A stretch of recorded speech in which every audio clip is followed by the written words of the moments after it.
जळगाव विधान परिषदेची निवडणूक अत्यंत रंगतदार वळणावर आलेली आहे। खरं म्हणजे मंत्री गिरीश महाजन यांनी रेश्मा काळे यांचा पाठिंबा जाहीर झाल्यानंतर उर्वरित दोन उमेदवार माझ्या संपर्कात असल्याचा दावा करून राजकीय वर्तुळात खळबळ उडवून दिली होती। आता त्यातील एक उमेदवार म्हणजे अपक्ष उमेदवार अनिल चौधरी, जे स्वतः आपल्या सोबत आहेत।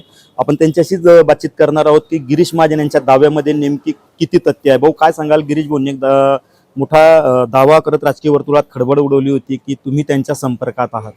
मी गिरीश भाऊंच्या संपर्कात नाही। गिरीश भाऊ माझ्या संपर्कात होते जेव्हा फॉर्म मागे घ्यायची वेळ होती, तेव्हा भाऊंनी माझ्याशी संपर्क केला होता आणि मला सांगितलं होतं की फॉर्म मागे घेऊन टाक, तेव्हा मी संपर्कात होतो। त्याच्यानंतर मी गिरीश भाऊंच्या संपर्कात नाही। काय कारण काय असेल असा दावा करण्यामध्ये?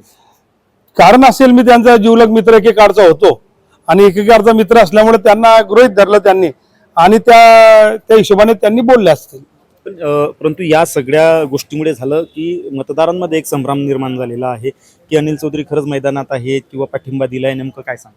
आम्ही अनिल चौधरी मैदानातच आहे आणि आता त्याच्यासाठीच मी तुमच्या समोर आलो की मला बोलावं लागेल की मी मैदानात आहे आणि मी लढणार आहे। आपला प्रचार सुरू आहे। माझा प्रचार पूर्ण, माझा एक जिल्ह्याचा दौरा माझा झाला, यांचा सुरू झाला होता तेव्हा मी अर्धा दौरा करून घेतला होता। मी याच्या अगोदर हे निवडणूक लढलेलो आहे। 2010 मध्ये मी मनीष जैल आणि एकनाथ खडसे साहेब यांचा मुलगा, आम्ही एकत्र लढलो होतो आणि तेव्हाही मी चांगली फाईट दिली होती। खरं म्हणजे नंदू महाजन यांना उमेदवारी जाहीर झाल्यानंतर त्यांनी आज तुम्हाला बंधू म्हणून उल्लेख केलेला आहे, काय सांगा? नंदू महाजन यांनी मला ज्येष्ठ बंधू म्हणून उल्लेख केलेला आहे। मी नंदू महाजन यांना एक विनंती करतो की तुम्ही गिरीश भाऊला सांगून, ज्येष्ठ बंधू मी तुमचा आहे आणि भाऊला सांगून तुम्ही मला पाठिंबा देऊन टाका, म्हणजे भाजपचं नाव घ्यायचं राहून जाईल महाराष्ट्रात। आणि जसं तुम्ही पाठिंबा घेते तर लोकांचा, तर एखाद्या आम्हाला पाठिंबाही द्या एखाद्या अपक्ष उमेदवाराला। भाऊ, खरं म्हणजे तुम्ही गिरीश भाऊंच्या अत्यंत निकटवर्तीय असल्यामुळे राजकीय वर्तुळात कायम तुमच्या उमेदवारीबाबत असेल किंवा एकंदरीत तुमच्या राजकीय जीवनाबाबत असेल तो प्रश्नचिन्हच उभे केलेत की तुम्ही गिरीश भाऊंचे खास आहात आणि जर तुमची उमेदवारी आहे तर ती गिरीश भाऊंच्याच सल्ल्याने तुम्ही केलेली असेल, असा कायम एक राजकीय वर्तुळामध्ये आरोप होत असतो। हो, गिरीश भाऊंच्या सल्ल्याने मी उमेदवारी केलेली आहे, हे लोकांचे विचार असतात।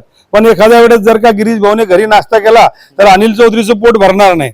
म्हणजे राजकीय खेळी त्यांची वेगळी असेल, माझी वेगळी असेल आणि मला कसं लढायचं आणि केव्हा लढायचं, मला शिवसेनेचा पाठिंबा आणि शिवसेनेचे माझे जे जीवलग मित्र आहेत आमदार, त्या हिशोबाने मी याच्यात उतरलेलो आहे। आणि नगरसेवकांनी मला बोलवलं पुण्यावरनं की तुम्ही लढायला या आणि भाऊ तुम्हीच पाहिजे मैदानात। भाऊ, खरं म्हणजे आता तुम्ही प्रचार करत आहात, तुम्ही मगाशी बोलले की भाजप असेल, शिवसेना, शिंदे गटाच्या नगरसेवकांमध्ये प्रचंड खतखत आहे आणि त्या खतखतीचा फायदा तुम्हाला होणार आहे, काय सांगाल? 100% त्या खतखतीचा फायदा होणार आहे।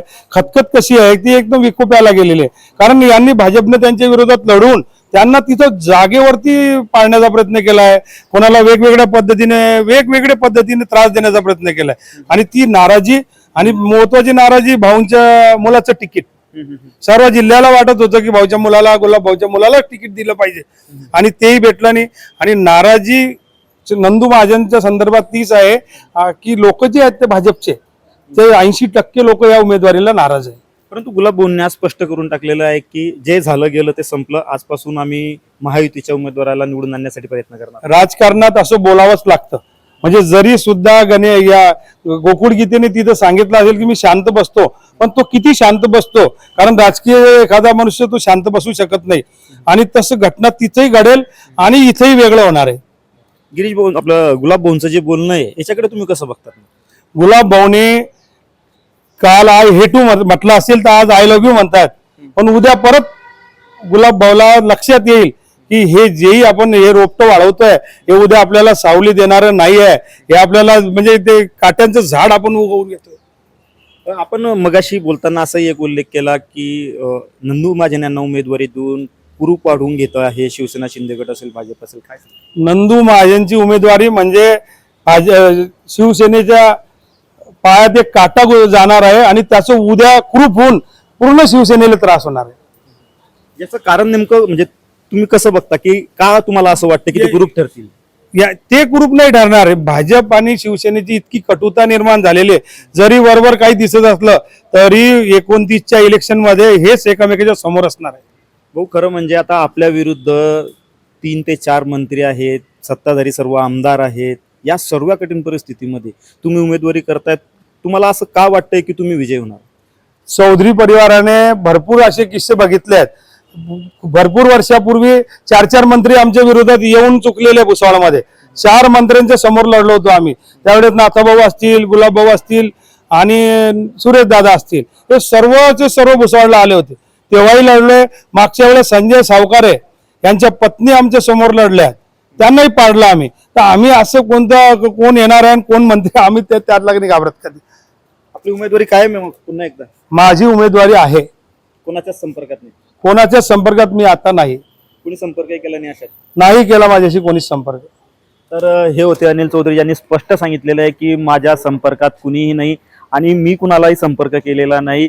मंत्री असतील, आमदार असतील जरी असले तरी त्यांच्या विरुद्ध लढण्याचा मला अनुभव आहे आणि भाजपातील शिवसेना शिंदे गटातील अंतर्गत कलहाचा फायदा जो आहे तो मला होणार आहे आणि त्याच माध्यमातून मी विजयी होणार असल्याचा दावा या ठिकाणी अनिल चौधरी यांनी केलेला आहे. विजय वाघमारे, न्यूज 18 मराठी, जळगाव.